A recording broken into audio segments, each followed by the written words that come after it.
sema olar issi smaita gensit mor ulkrip kol min yesh fidlam udnub nehil sufis. I, Archbishop Charles Cicluna, invite you to join me and to pray with me during this live transmission of the funeral mass of a dearly beloved priest of the Archdiocese of Malta.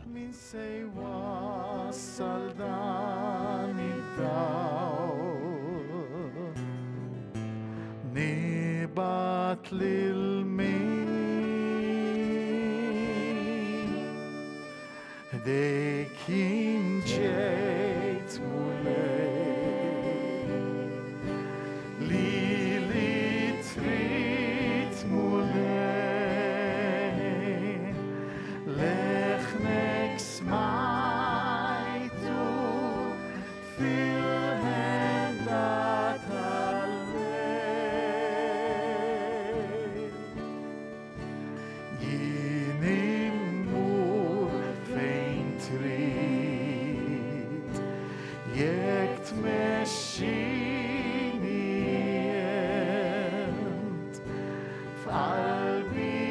Falbinos il populint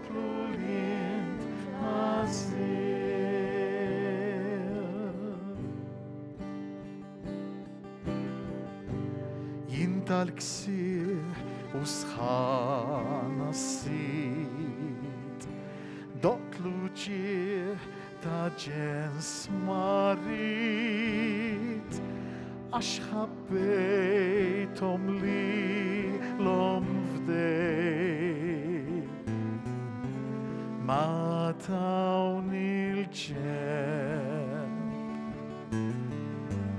Lubom ibsani bdeljen Unkebbisom binirin Jinnejdilom li nishtiq Nibat lil-min Flimkien De kien ġejt mulej Lili trit mulej Lechnek smajtu fil-hendat halev Jien immur fejn trid Jekt mesċinient f'qalbi nos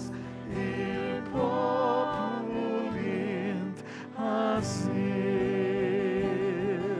Flimkien dej kien ġejt mulej Lili trid mulej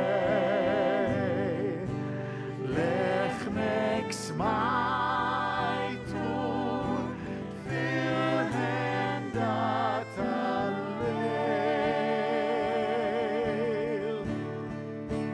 Jien immur fejn trid Jekt mesċinient f'qalbi nos il-populint għazziet.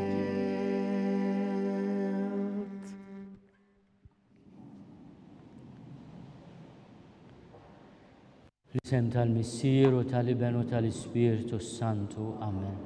Il-paċi ma'kom.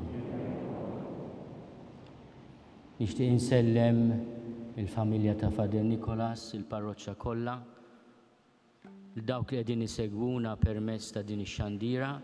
I would like also to greet our friends in the United States who are following this funeral liturgy for Father Nicholas Kakia. Ħuti jew narfu ħtijietna biex nitħejjew tajjeb ħalli nċelebraw il-misteri qaddisa.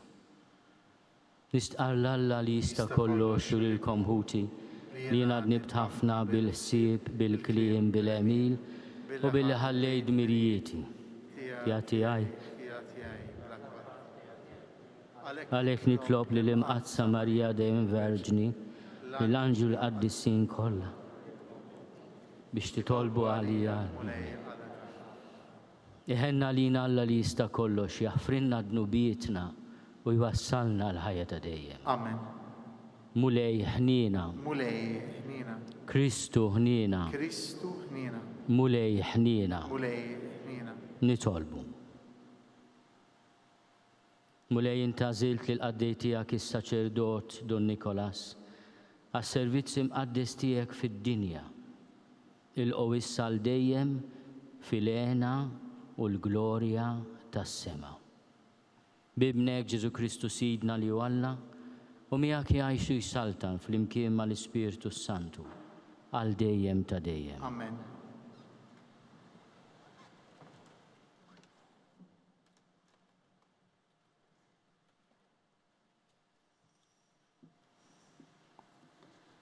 L-ewwel qari mill-ktieb tal-profeta Iżajija.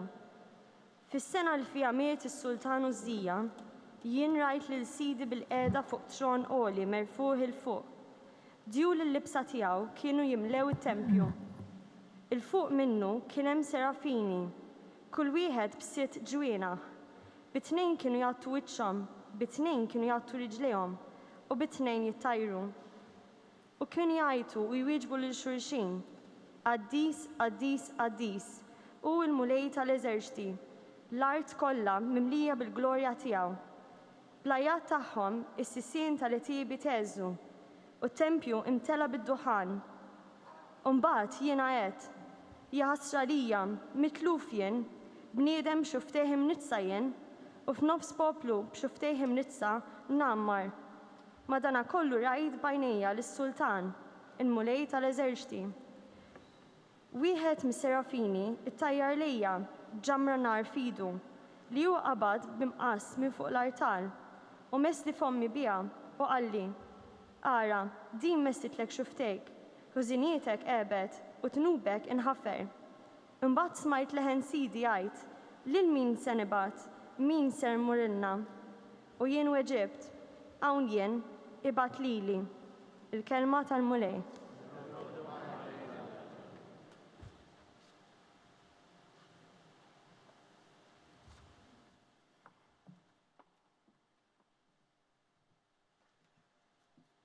Salm responsorjali ngħidu flimkien, il-mulej u r-raj tiegħi xejn ma jinqosni. Il-mulej u r-raj tiegħi xejn ma jinqosni. Il-mulej u r-raj tiegħi xejn ma jonqosni. F'mirat kollha ħdura jqedni, ħdejn l-ilma fejn nistrieħ jaħodni, hemmu jrejjaqni. Ngħidu flimkien, Il-mulej u r-raj tiegħi xejn ma jinqosni.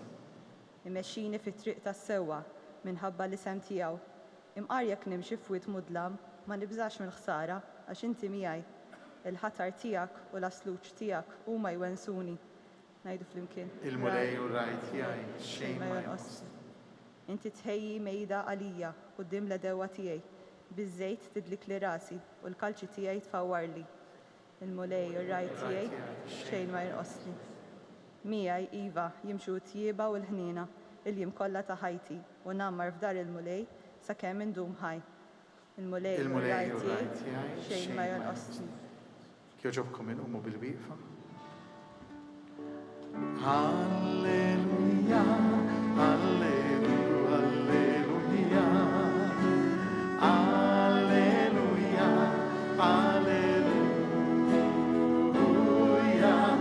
Alleluja, alleluja, alleluja. Alleluja, Jiena r-raj it-tajjeb jgħid il-mulej, jiena nara fin-naċ tiegħi u n-naċ tiegħi jarfu lili. alleluja.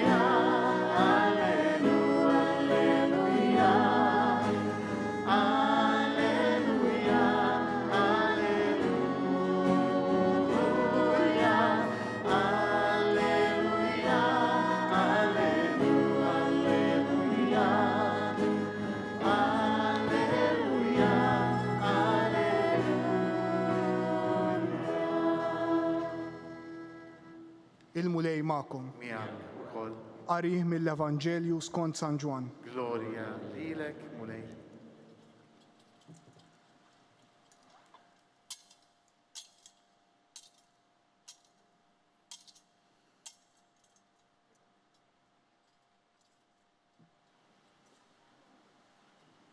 F'dak iż-żmien Ġesu qal: Jiena r-raj it-tajjeb. Ir-raj it-tajjeb jagħti ħajtu għan-naċ tiegħu. Il-mikri li mhuwiex ir-raj u li n-naċ mhumiex tiegħu jara l-lupu ġej u jħalli n-naċ u jaħrab. U l-lupu jaħtafhom u jxerridhom. Mikri hu u ma jħabbilx rasu min-naċ. Jiena r-raj it-tajjeb. Jiena nara fin-naċ tiegħi.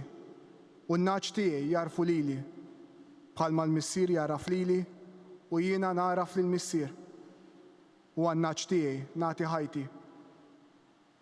Għandi wkoll naċ oħra li mhumiex minn dan il-maqjel, lilhom ukoll jeħtieġ li niġbor u huma jisimgħu leħni u jkun hemm merħla waħda u raj wieħed. Għalhekk iħobbni l-missier, għax jien nagħti ħajti biex nerġa' noħodha. Ħadd ma joħodili, iżda jien nagħtiha minn rajja. Għandi seta li nagħtiha u għandi s-seta li nerġa' noħodha. Din l-ordni li ħadd mingħand missieri. Il-kelma tal-mulej.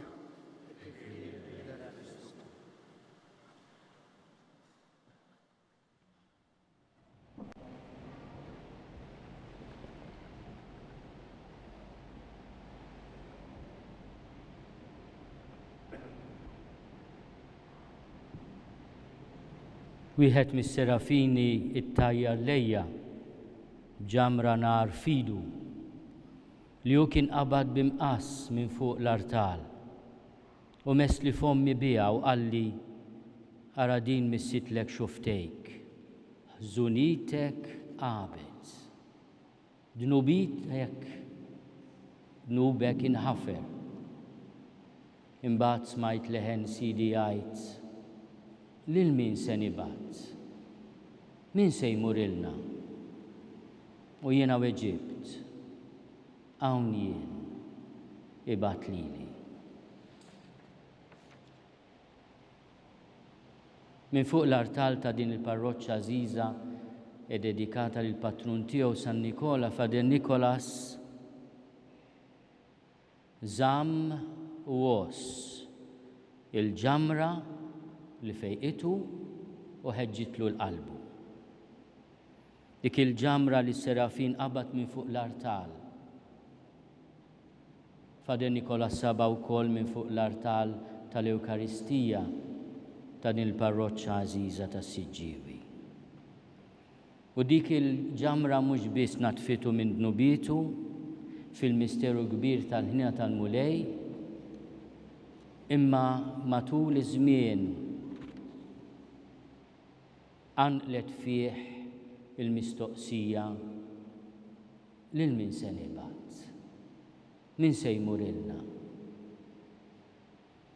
U fl-ispirtu ta' devozzjoni vera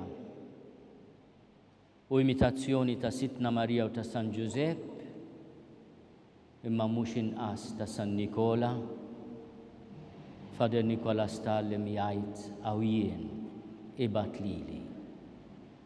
Kemm il-darba fil-ħajja tiegħu, mhux biss bħala seminarista, meta rċieva d-djakonat imbagħad il-presbiterat, imma wkoll meta ntbagħat Ruma jistudja it-teoloġija biblika, l-ispiritwalità,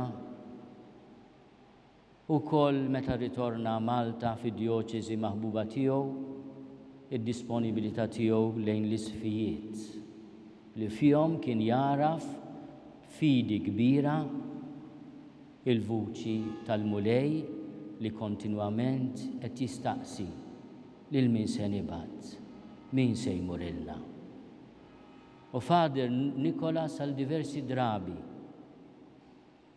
anke f'kultant diffikultajiet mhux żgħar, kienu ħobb jirrepeti mingħajr ħafna diskors: hawn jien, ibgħat lili.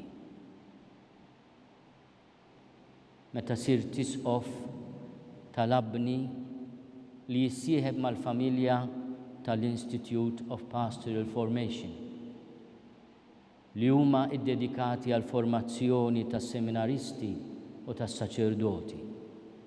Kien qatta parti mis-saċerdozju tiegħu isegwi u jmexxi tant nies fid-djoċesi u fis-Seminarju Maġġuri ta' Malta.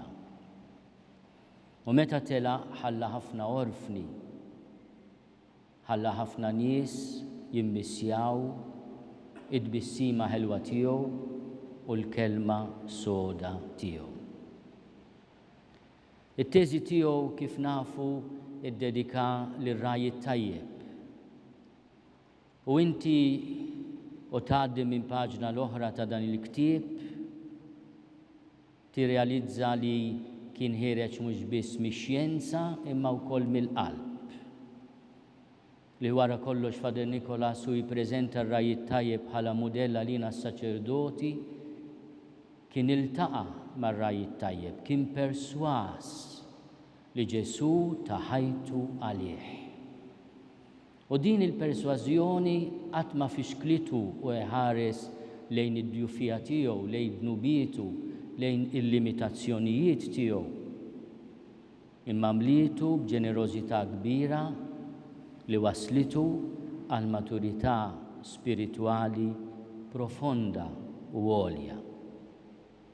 L-aħħar ktieb li kiteb u li wasal l-bira huwa dedikat għal preparazzjoni biex wieħed jikkonsagra rieħu lil San Giuseppe, 33 Days with Saint Joseph.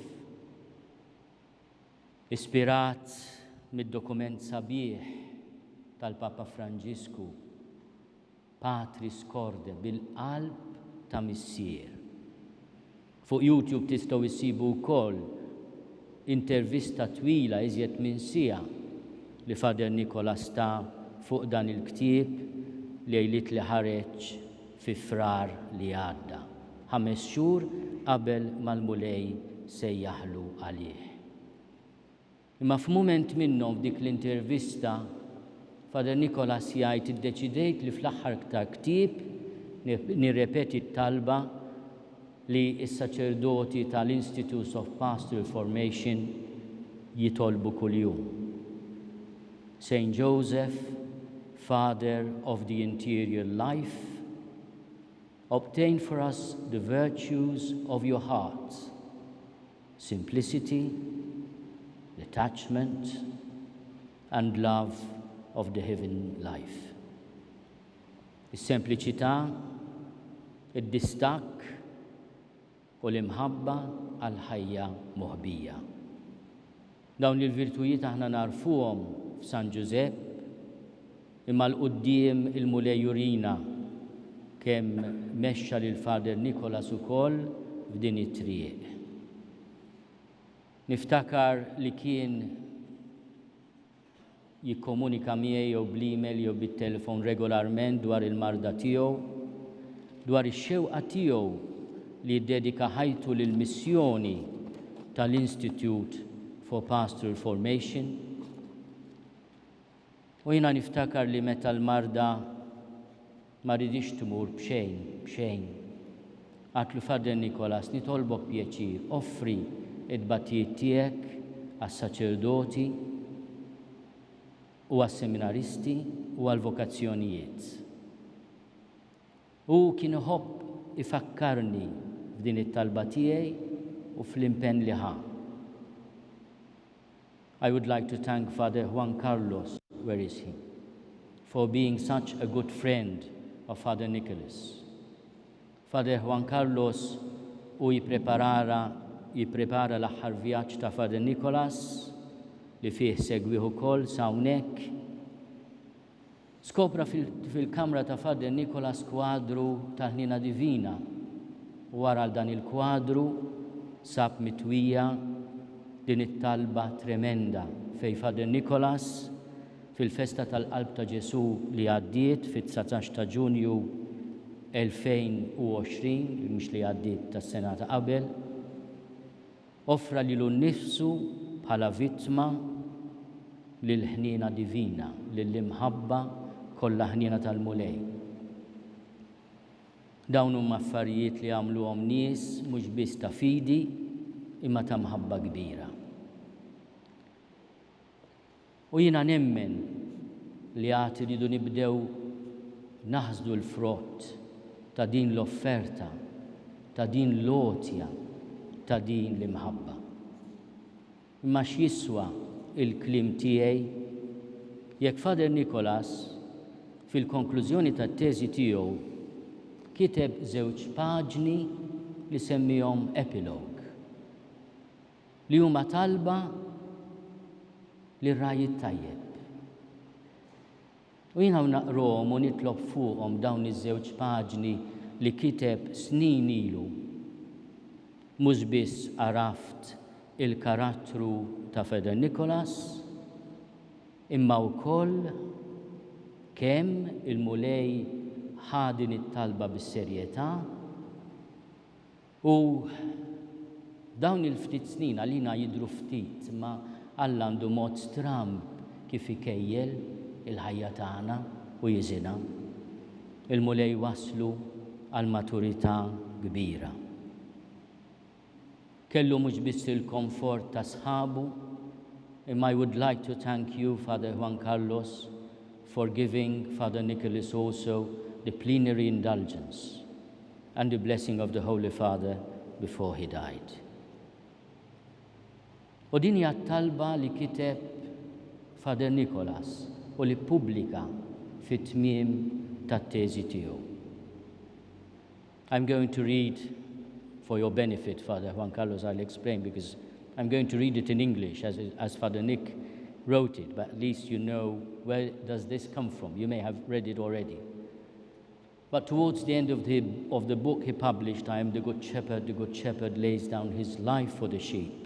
The image of the Good Shepherd as a source for the spirituality of the ministerial priesthood. This book actually led him to your family and to such good friends. He wrote this beautiful prayer, and I will not add anything to it except to invite you to follow this prayer, a prayer that we priests should actually borrow from Father Nick and repeat on a regular basis. May I now address myself to you, O Jesus, the good and great shepherd of the flock. You have led me along this whole work. You have instructed me and taught me the way of life. You have led me into the mystery of your love for all. I give you thanks. I give thanks to God, the Father of my Lord and Good Shepherd, Jesus Christ, for this experience. Today we could say, for this earthly life. You know me, Good Shepherd, and you call me to form part of your flock. You love me, and you show me the path of life. You shepherd me in the good and green pastures of your word and your sacraments. You have laid down your life for me, your sheep.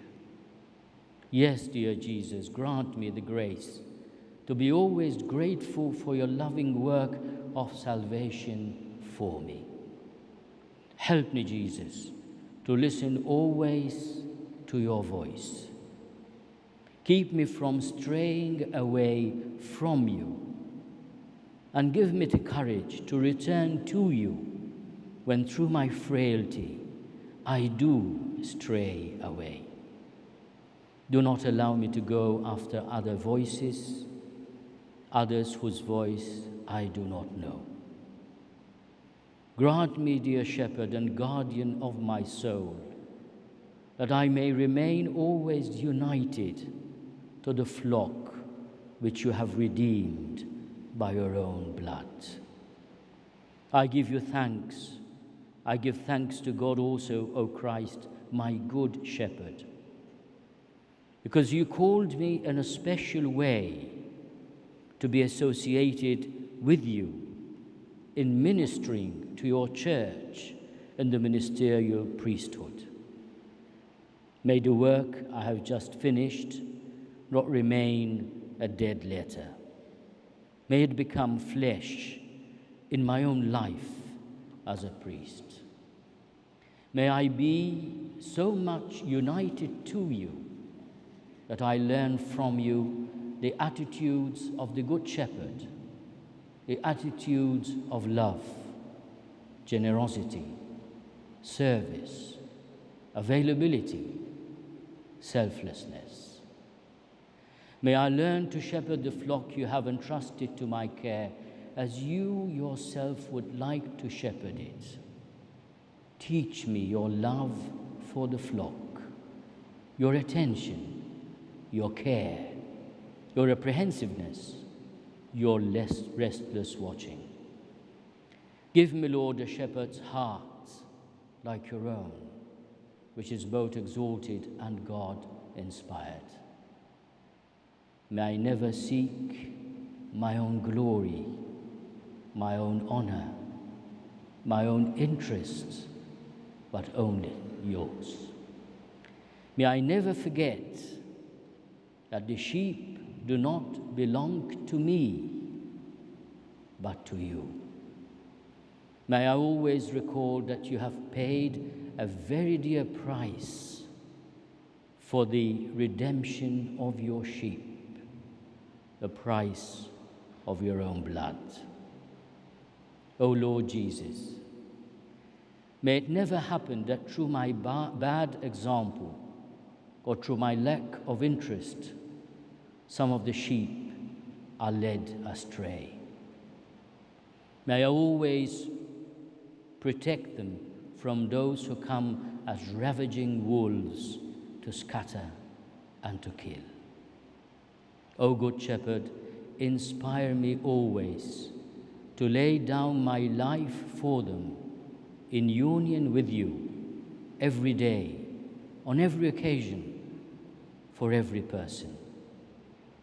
Help me live out and imitate the Eucharistic mystery which I celebrate with your people.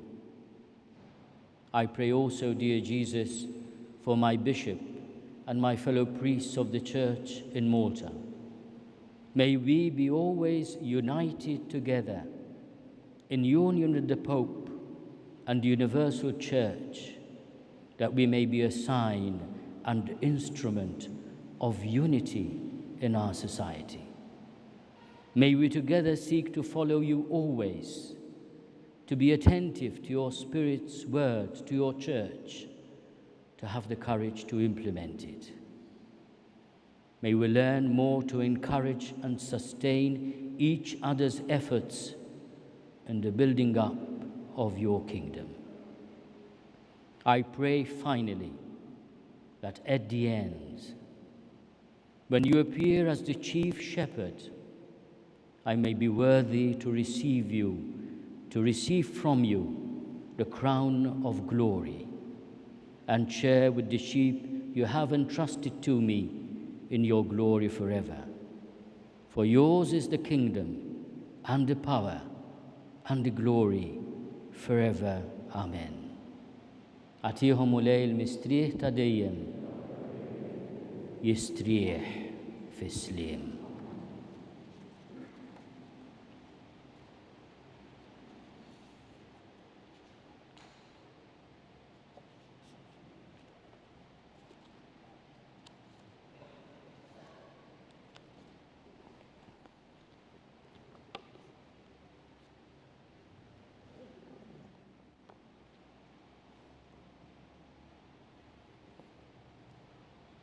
Lahu eżis mdawlin u msaħħin mill-kelma ta' Alla u bil-qawwa tal-Ispirtu tiegħu nitolbu lill-Missier bi Kristu Sidna ħalli jisma' dawn it-talbiet tagħna.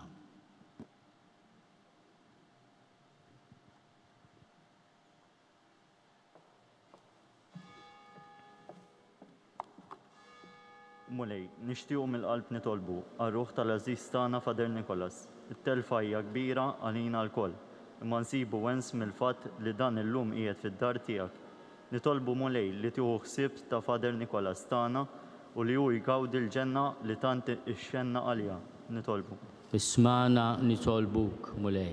Mulej, nitolbu għal-familja u l-ħbieb eżiż ta' Fader Nikolas. Tihom il-wens u s-sabar li tant għadhom bżonn u li Fader Nikolas jibqa' ħaj fil-qlub tagħhom u l-eżempju ħaj li ħaj jibqa' jagħtihom gwida tul il-ħajja. Nitolbu. Ismana nitolbuk, Mulej.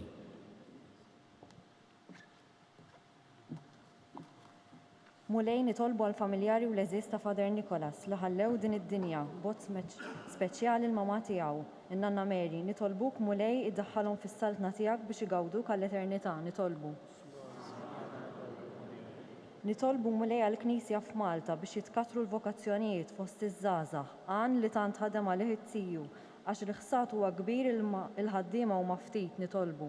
Ismana nitolbuk, Mulej. Nitolbu Mulej għas-seminaristi kollha kemm f'Malta kif ukoll f'barra minn xtutna, speċjalment dawk ta' St. Vincent de Paul Seminary fejn ħadem dan l-aħħar Fader Nikolas.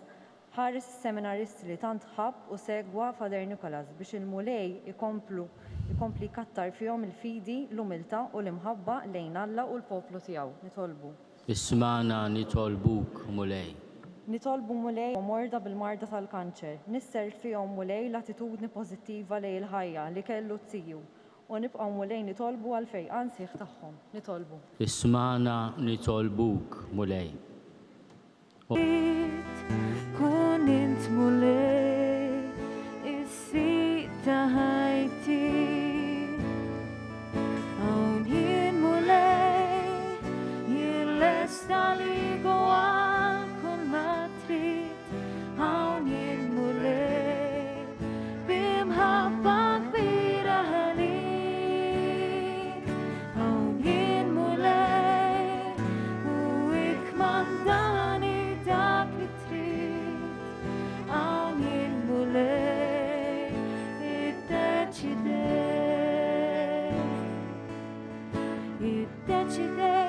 Mulej li ħajti ridna tik. Jien offrilek li l-nifsi kif jien.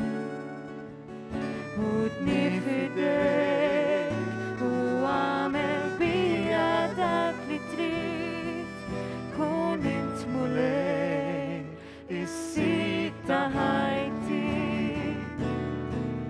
Hawn jien Mulej, jien lesta li għal kull ma trid. Hawn jien Mulej, b'imħabba kbira għalik. Hawn jien Mulej, u ikmandani dak li trid. Hawn jien Mulej, iddeċidejt. Hawn jien Mulej, iddeċidejt.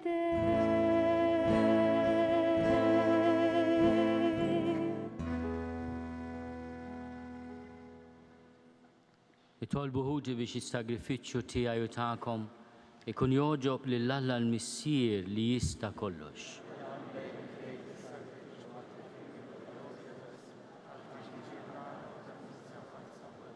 O Alla li tista' kollox il-qaddej tiegħek is-saċerdot Fader Nikolas, din id-dinja kien amministratur fidil tal-misteri qaddisa li qegħdin niċċelebraw. Bis-saħħa tagħhom għamel li jissa jarhom fid-dawl tal-verità tagħhom bi Kristu Sidna. Il-Mulej magħkom. Nerfgħu qlubna l fuq. Niżuħaj lill-Mulej Alla tagħna. Sewa u xieraq tas-sew Mulej missier qaddis. Alla ta' dejjem li tista' kollox. Tajjeb u taġi tas-salvazzjoni tagħna li dejjem u kullimkien inrodulek ħajr. Bis-seta tiegħek nitwieldu, bir-rida tiegħek ngħixu. Għall-kelma tiegħek minħabba dnub nerġgħu lura fit-trab mnejn issawwarna. U meta joġob lilek nissieħbu fil-qawmin glorjuż ta' ibnek li bil-mewt tiegħu fdina. Għalhekk flimkien mal-anġlu l-qaddisin kollha intennu l-innu ta' tifħir u nkantaw bla qiegħda Qaddis, Qaddis, Qaddis, Mulej Alla tal-eżerċiti, Ismewtu l-art mimlija bil-glorja tiegħek. Osanna fl-oli ta' smewit. Imbirek minn ġej fisem il-mulej. Osanna fl-oli ta' smewit. Qaddis ta' sewint mulej, inti lajn ta' kull dusija. Qaddis għalek nitolbuk dawn l-offerti bil-barka tal-Ispirtu tiegħek biex isiru għalina il-ġisem u d-dem ta' Sidna Ġesu Kristu. Li meta kien se jingħata biex minn rajħi bati, ħalħobs, ratti l-ħajr, qasam, tal id-disċipli tiegħu u qal, ħudu u kulu l-koll minn dan, għax dan huwa ġismi li jingħata għalikom.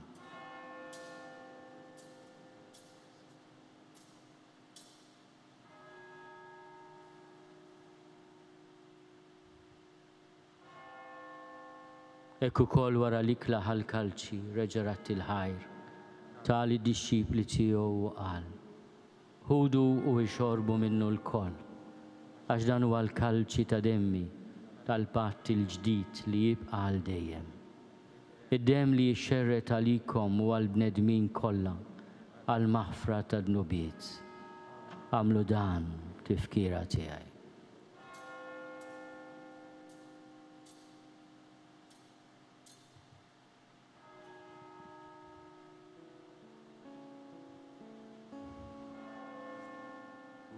Danu l-misteru tal-fidi. Mulej Ġesu li miet fuq salib inxandru bil-fer li jent ont rebbi nistennek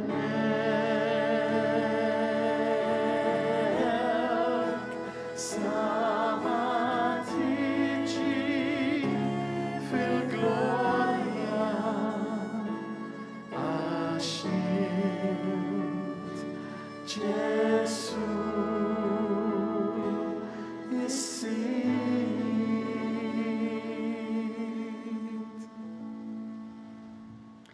Għalhekk aħna u nagħmlu dan tifkira tal-mewt u l-qawmien ta' Sidna Ġesu Kristu.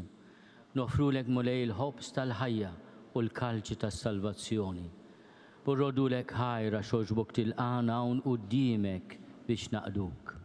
U miċ-ċokontana nitolbu li l-Ispirtu Santu jaqadna f'ġisem wieħed lilna li nieħdu sem mill-ġisem u d-dem ta' Kristu.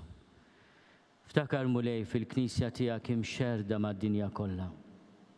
Wettaqa fl-imħabba flimkien mal-Papa Franġisku. Miegħi għaddej tiegħek mingħajr ma jistoqli. Mal-Isqof Joseph li qed jgħinni, mal-Isqof Carmelo, mal-Isqof Anton u mal-Ministri tiegħek kollha. Ftakar fil-qaddej tiegħek is-Saċerdot Fader Nikolas li llum oġbok issejjaħlu għal għandek minn din id-dinja. Għamel li kifu bil-mamudija mit fibnek u bħalibnek. Ek ukoll fibnek u bħalibnek jirxoxta għal-ħajja. Ftakar ukoll fħutna li raqdu bit-tama tal-qawmien. Ftakar fil-mejtin kollha. Daħalhom quddiemek fid-dawl tas-sebħ tiegħek. Ħenna lina l-koll nitolbu kati lilna wkoll il-wirt tal-ħajja ta' dejjem. Flimkien mal-Verġni Mqazzom Malla Marija, mal-Arċrus tagħha San Ġusepp, mal-Apostli, ma' San Nikola u mal-Qaddisin kollha li jgħixu fil-ħbiberija tiegħek sa mill-bidu tad-dinja. Għamel li magħhom infaħruk u nsebħuk Ġesu Kristu ibnek. Bi Kristu, ma' Kristu u fi Kristu. Jingħata lilek Alla missieri tista' kollox flimkien mal-Ispirtu Santu. Kull ġieħu glorja għal dejjem ta' dejjem. Ejjew nitolbu. Kif għallimna u ridna nagħmlu li ben ta' Alla, Ġesu, għas-salvazzjoni tagħna. Missierna li inti fis-smowiet jitqaddes ismek tiġi saltnatek. ikun li trid int kif fis-sema hekk da fl-art. Ħobżna ta' kuljum atina llum, aħfrilna dnubietna bħalma naħfru lil minu ħati għalina. La ddaħħalniex fit-tiġrib iżda eħlisna mid-deni. Eħlisna nitolbuk mulej minn kull deni. Atina fit-tiebu ħnina tiegħek il-paċi fi żmienna. Biex inkunu ħielsa dejjem mid-dnub u mħarsa minn kull inkwiet. Aħna u nistennew u nittamaw ilena u l-miġja tas-Salvatur tagħna Ġesu Kristu. Mulej Ġesu Kristu li għadt lill-apostli tiegħek. Inħallilkom is-sliem, natikom is-sliem tiegħi. La tħares lejn dnubietna. Iżda ħares lejn il-fidi tal-Knisja tiegħek. Għatija slimu l-għaqda li jien trid fiha in li tgħixu s-saltan għal dejjem ta' dejjem. Il-paċi tal-mulej tkun dejjem magħkom. Għatu l-paċi lil xulxin.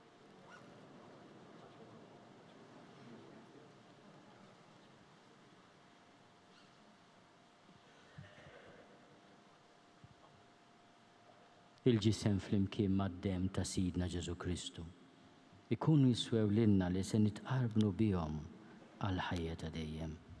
Ħaruf talla li tneħħi dnubiet tad-dinja ħenna lina.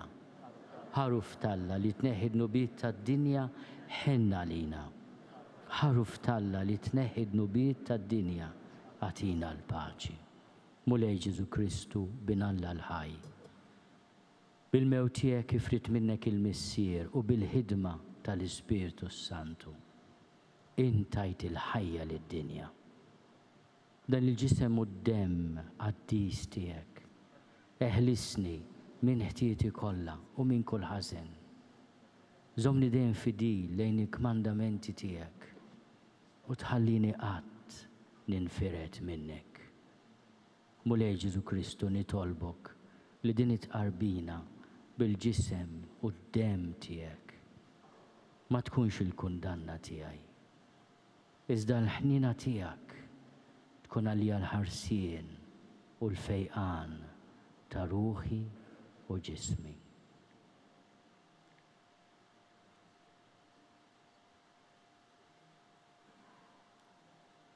Danu l-ħaruf ta' Alla, danu li neħidnu bit tad-dinja, ħenjin dawk li huma mistiedna għall-ikla tal-ħaruf. Mulej ma jistoqlix li tidħol taħt is-saqaf tiegħi. Iżda biss kelma waħda u ruħi tkun infejqa.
This is the moment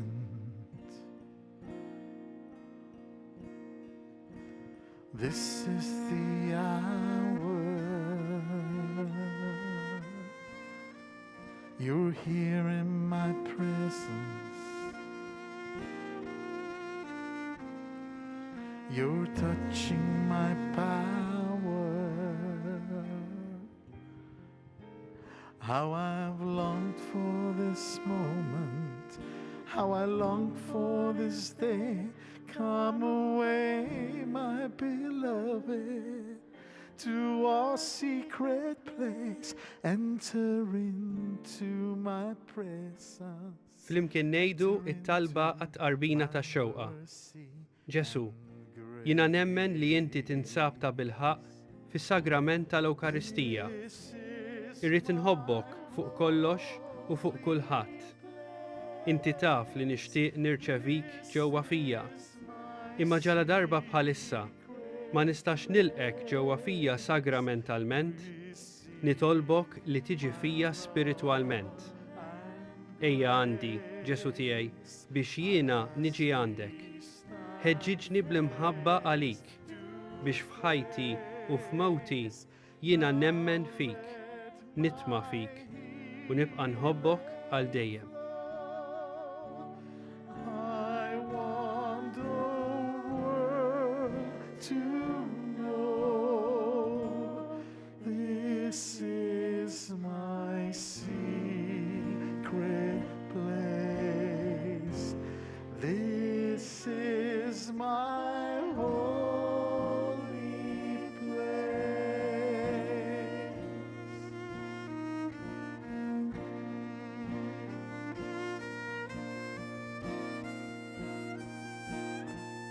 If you listen, you'll hear it.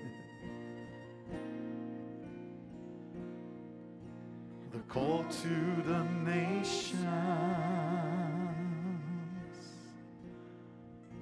to show forth my praises to every tongue, tribe, and nation. If you will not tell them, how will they know that there's joy in my presence like they've never known? Bring them into my presence. Let them worship before my throne. This is your holy place. This is your secret place. We feel your love and grace as we stand face to face. Now let your kingdom come. Now let your will be done. Let there be peace. Let there be love. Let there be joy. Let there be praise. This is your holy place. This is your secret place. We feel your love and grace as we stand face to face. Lord, let your healing flow so all the world will know this is your secret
nitolbu. U Alla, issa li tqarbilna bis-sagramenti tas-salvazzjoni tagħna, nitolbuk tħenna l-qaddej tiegħek Father Nicholas. Ilqgħu fis-sema biex jaraf il-verità sħiħa tal-misteri tiegħek li inti afdajtlu biex jamministra fuq din l-art bi Kristu Sidna. Ħuti eżis,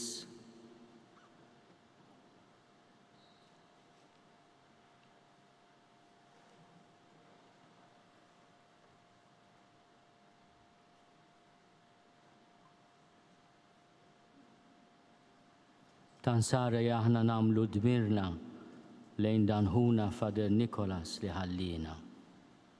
Qoddim Alla kulħadd jgħix. Nitolbuh mela bil-qalb biex il-dan il-ġisem dajjef taħuna li aħna se nrodduh lill-art jerġa' jqajmu qawwi sħiħ fost il-qaddisin tas-sema u jdaħħal lir-ruħu filena tal-maħturin tiegħu. Ħajħenna lih f'jum il-ħaq, jifdih mill-jasar tal-mewt u jaħfirlu ħtijietu kollha. Jerġa' issa jitħabbeb mal-missier u jerfgħu fuq spallejh ir-raj it-tajjeb. Ħajjingħaqad mal-irwieħ qaddisa li qegħdin madwar is-Sultan ta' dejjem u jistħoqlu sehem fil-wirt mal-qaddisin u jitenna fil-ferħ ta' dejjem. Qaddisin ta' Alla, ejnuh, anġli tal-mulej, ejjew il-qoħ, ħudu magħkom lir-ruħu wasluha qudiem Alla l-għoli. Ħajilqek Kristu li sejjaħlek għal warajh. Ħajqeduk l-anġli fi ħdan Abram. Ħudu magħkom lir-ruħu wasluha qudiem Alla l-għoli. Għatija mulej il-mistrieħ ta' dejjem u d-dawr ta' dejjem jiddi lilha wasluha qudiem Alla l-għoli.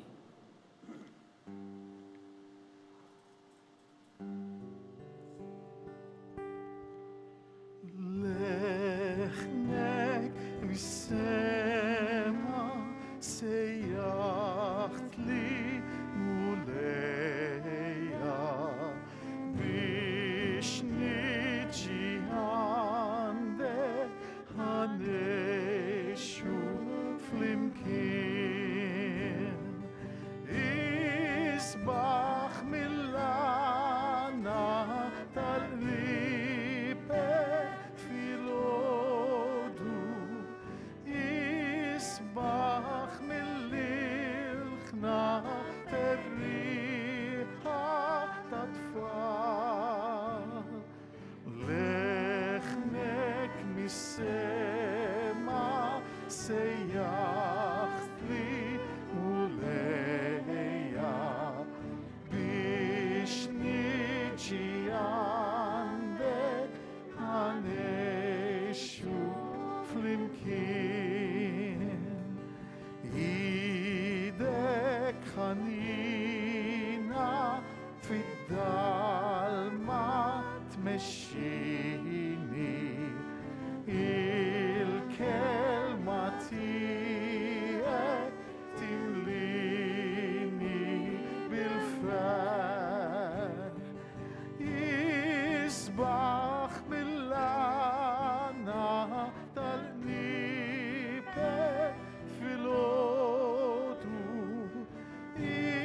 isbaħ mill-ilħna terriħa ta' tfal.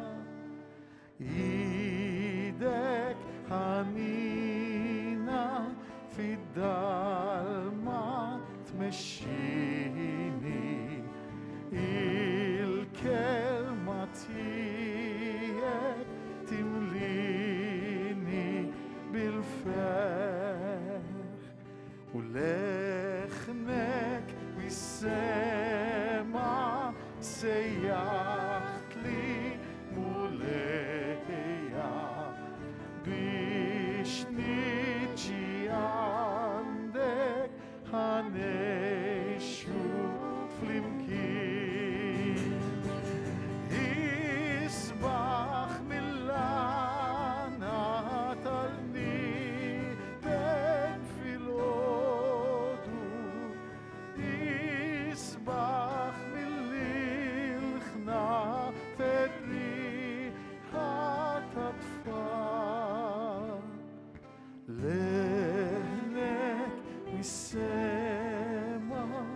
sejjaħt li mulejja biex niġi għandek ħanexxu flimkien idek ħanina fid-dalma tmexxini il-kelma tiegħek timlini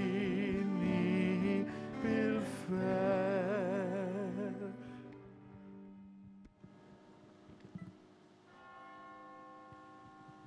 Missiel aktar ħannin nirrikmandawnek ir-ruħ ta' ħuna Father Nicholas. Aħna għandna tama qawwija li hu bħal dawk kollha li jmutu fil-għaqda ma' Kristu għad jerġa' jqum għall-ħajja ma' Kristu fl-aħħar jum. Aħna rrodulek ħajra l-ġid kollu li int fawwart fuq dan is-saċerdot tiegħek, dan il-qaddej tiegħek matul ħajtu, bħala sinjala lina tat-tjiba tiegħek u tax-xirka ħinja tal-qaddisin fi Kristu. Għalhekk mulej fil-ħina tiegħek għati widen għat-talb tagħna, iftaħ bwieb is-sema għal-qaddej tiegħek. Għamel li aħna wkoll li għadna hawn infarġu lil xulxin bi kliem ta' fidi sama l-kol flimkien niltaqgħu fi Kristu u hekk inkunu dejjem miegħek u ma' dan ħuna Father Nicholas bi Kristu Sidna. Ħajwasluk l-anġli fis-sema, ħajlqgħuk hemmhekk il-martri San Nikola u jdaħluk fil-belt qaddisa ta' Ġerusalem. Tilqek il-qtajja tal-anġli, ħajkollok il-mistrieħ ta' dejjem ma' Lazzru li kien fqir. Għax il-mulej ir-rajt tajjeb qal jienu l-qaw minnu l-ħajja, kull min jemmen fija u koll jekk imut ikollu l-ħajja u kull min jgħix u jemmen fija dan ma jmut qatt. Għatihom mulej il-mistrieħ ta' dejjem jistrieħ fis-sliem. Għannom tal-familja, missier Father Nicholas, Gianni, Hutu, Lillian u Mary Rose u l-familja kollha. Jirringrazzjaw lilek eċċellenza li oġbok tmexxi din iċ-ċelebrazzjoni tal-ħajja ta' Father Nicholas, lilkom ukoll eżis isfijiet, Sinjur Galja Kurmi, Sinjur Zammit, lil tant saċerdoti preżenti u lilkom il-kolek tal-parteċipazzjoni f'din il-festa tal-ħajja ta' Father Nicholas. Intenni kelma mill-liet, eċċellenza għadna rridu naqtaw il-frott ta' din l-offerta, tabbina b'responsabilità bħala parroċċa li nkomplu nitolbu l-aktar vokazzjonijiet saċerdotali u reliġjużi mill-parroċċa tagħna. Grazie.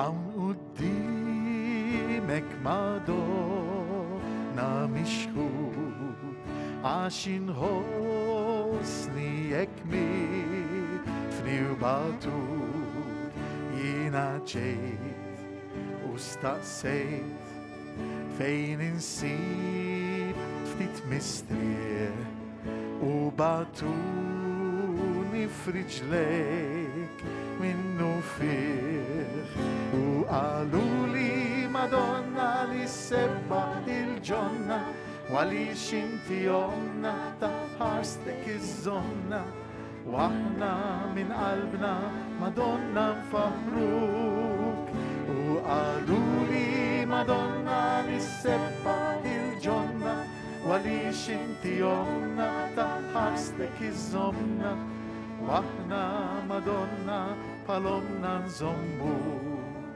barra l-ġema titni jitmarrir fejn tiġġerra fid-lam u fil-ksir għalek ġrejt għax staqsejt fejn insib ftit tal-kel u għalu li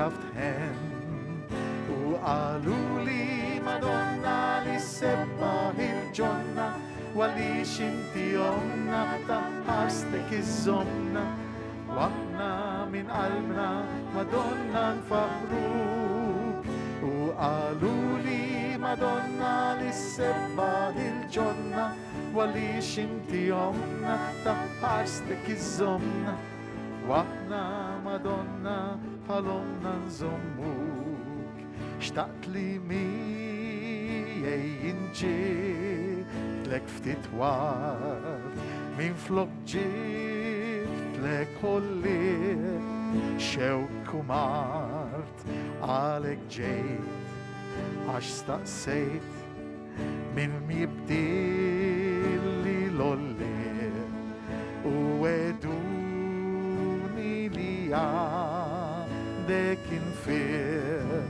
u qalu li Madonna li sebbaħ il-ġonna għalix inti omna taħħastek iż-żomna waqna min qalbna Madonna nżħarruk u qalu li Madonna li sebbaħ il-ġonna għalix inti omna taħħastek iż-żomna waqna Madonna palomna nżommuk.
Salvami, upsetai.